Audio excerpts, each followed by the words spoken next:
Procura-se. Mulher, moradora das grandes cidades do Sudeste, Rio, São Paulo, Minas Gerais, está de mal com política. Acha que a economia está ruim, custo de vida aumentou, endividamento também. Votou em Jair Bolsonaro em 2022. Agora anda dizendo por aí que vai votar em Flávio, mas olha, se você pergunta com jeitinho se esse voto é firme, ela logo te diz não, mas não. Acredita que o STF é a principal ameaça à democracia brasileira. Acredita igualmente que a violência contra mulheres aumentou, sabe perfeitamente bem o que é feminicídio e está bem preocupada com tudo isso. Elas vão decidir essa eleição. Na quarta rodada da pesquisa Meio Ideia, teve um número que nos saltou aos olhos. Em janeiro, quando a gente perguntava para as pessoas que já tinham escolhido o candidato se aquele voto ainda podia mudar, olha, só 35% dessas pessoas dizia sim. Em fevereiro, 38%. Aí, 42%. Agora, em abril, 52%. Quer dizer, o que elas estavam falando, na verdade, era o seguinte: claro, vou votar no fulano, mas a coisa é a seguinte: conforme a dança dos candidatos começou a correr, conforme eles começaram a se definir, essas mesmas pessoas então olharam de novo e se tocaram de que não, elas não têm tanta certeza assim. Hoje, mais de metade dos eleitores que dizem ter escolhido o candidato estão perfeitamente abertos a mudar. Então, que turma é essa? Bem, primeiro, não está na ponta esquerda. Só 27% dos que pretendem votar em Lula dizem que podem mudar. Um quarto. Agora, 56% dos que falam em Flávio Bolsonaro podem mudar seu voto. 59% de Caiado e, vejam, 75% dos eleitores de Romeu Zema estão em dúvida se votam nele mesmo. Isso é natural, tá? Essa eleição é diferente de todas. Não tem nenhum candidato liberal, só tem um candidato de esquerda. Todo o resto está no espectro conservador. Isso quer dizer o seguinte: se você quer votar em alguém de esquerda, não há escolha por fazer. É ou Lula ou ninguém. Se você é liberal, não tem ninguém muito próximo do perfil que você busca. Então, para o liberal vir um pouco uma decisão de quem você está de menos saco cheio para votar. Agora, se você é de direita, aí o quê? Tem uma pergunta que a gente faz na pesquisa que nos ajuda a mapear a ideologia das pessoas e mostra bem qual é a diferença na cabeça dos eleitores de Flávio Caiado Zema e mesmo Renan Santos. Mas antes, a corrida dos cavalinhos, eu não falei dela, né? Olha, na nossa pesquisa, Lula, 40,4%. Flávio Bolsonaro, 37%. Aí, Ronaldo Caiado, 6,5%. Ele cresceu um ponto desde a última. Romeu Zema e Renan Santos com 3%. Aldo Rebelo com 0,6%. Esses três últimos estão todos com o mesmo tamanho na margem de erro. Pois é, a gente pergunta para o eleitor o que ele considera que é necessário para mudar o país. Perguntamos também sobre responsabilidade fiscal. Sabe, se o governo deve gastar menos, se deve só controlar os custos e ficar no 0 a 0, ou se deve gastar mais, se deve investir. O eleitor de Lula responde que tem de investir mais e que, para mudar o país, precisa de um projeto claro de governo. O eleitor de Flávio se distribui meio que por igual na questão da responsabilidade fiscal. Não é uma coisa que apurrinhe ele. Mas para mudar o país, ele acredita que é preciso uma liderança forte. Eu sei, logo Flávio, né? A turma está pensando mesmo no pai dele, vocês sabem disso. Porque por liderança forte, o que eles querem dizer, na verdade, é que acreditam que autoridade, pulso firme, é isso que resolve as coisas.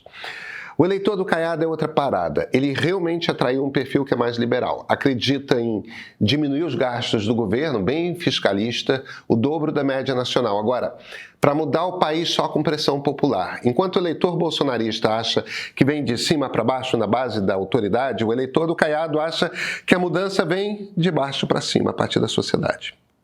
O Zema e o Renan são mais complicados porque é muito pouco voto. Então é muito pouca gente na pesquisa, a chance de erro de diagnóstico aumenta muito.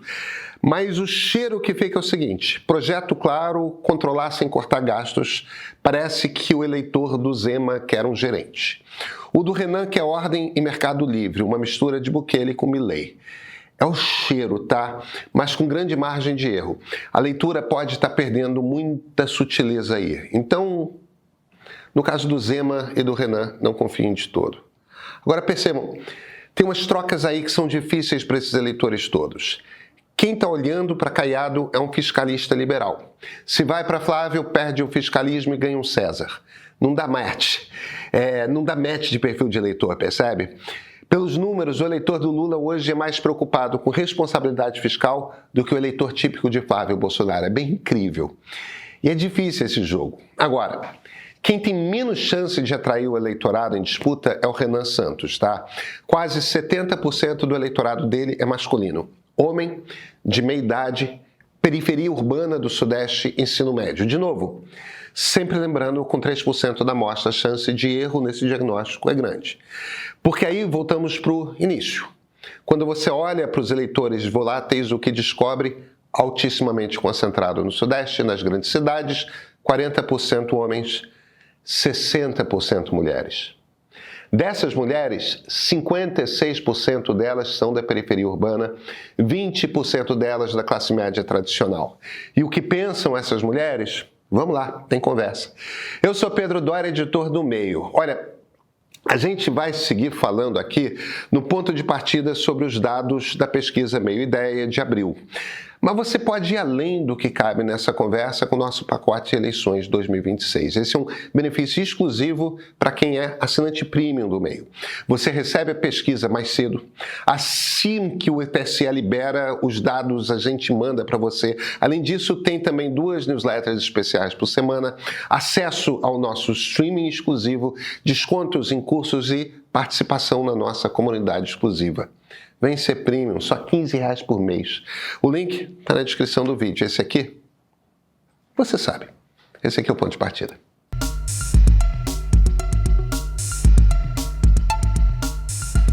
São mulheres diferentes, tá? Nas suas preocupações, e isso tem muito a ver com os seus perfis. As 20% delas que pertencem à classe média urbana têm ensino superior completo, bate ali pelos 98% da amostra. As 56% da periferia não chega a 10%. Mas olha que interessante, 26% das de classe média têm carteira assinada, 19% das da periferia. Elas já vivem numa realidade de Brasil pós-Getúlio. Então, coisas como abate de imposto de renda na vida delas não faz muita diferença.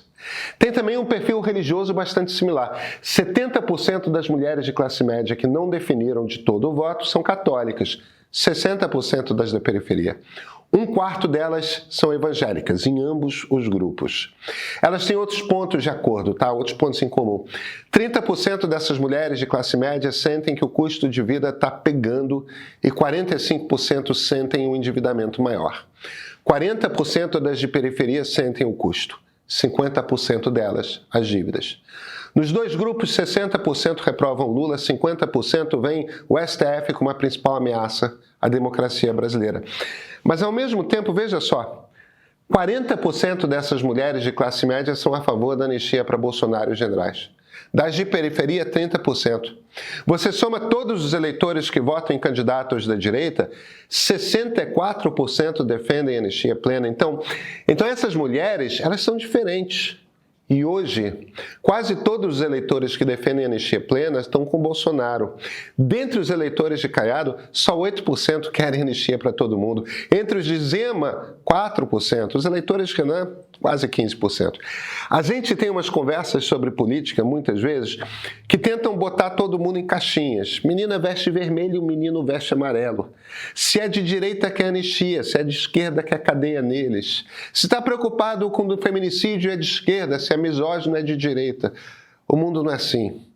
E quem vai decidir essa eleição, quem tem o voto que pode ser conquistado por aí, são essas mulheres que não cabem em nenhuma caixinha. Aliás, sabe aquele 1/4 de eleitores de Lula que ainda não tem firmeza do voto? Mulheres, Sudeste, periferia urbana, católicas. Estão aí nesse bojo. É o perfil que ficou profundamente irritado com Erika Hilton na presidência da Comissão de Mulheres na Câmara dos Deputados e ouviu da deputada que são imbecis. Tudo certo. Não defendem anistia para Bolsonaro, mas não confiam mais no Supremo. Não querem carteira assinada, estão preocupadíssimas com violência para a mulher. Então vem cá, por que é que elas têm um voto volátil? Em sua maioria estão dizendo que votarão em Flávio, mas sabe o quê? Que podem mudar, não estão convencidas. E o que acontece é muito simples de explicar. Nenhum candidato está falando com elas. Nenhum faz um desenho de país que é o que desejam ouvir. Não tem quem diga estou preocupado com direitos de mulheres, estou preocupado com rigor fiscal, estou preocupado com feminicídio e não vou dar anistia para Bolsonaro. Não tem ninguém. Aí tem outra. Elas não acham que um líder forte resolva o país. Na verdade, são bem moderadas politicamente nesse sentido. Acreditam que mudanças que nasçam da sociedade para cima. Esse ano de 2026, todos os candidatos são homens e todo mundo precisará falar com mulheres. Mulheres mais à direita do que à esquerda. Terão de falar sobre questões que interessam a elas, mas sem cair nas várias armadilhas criadas pelo identitarismo. Vai ser muito interessante de ver.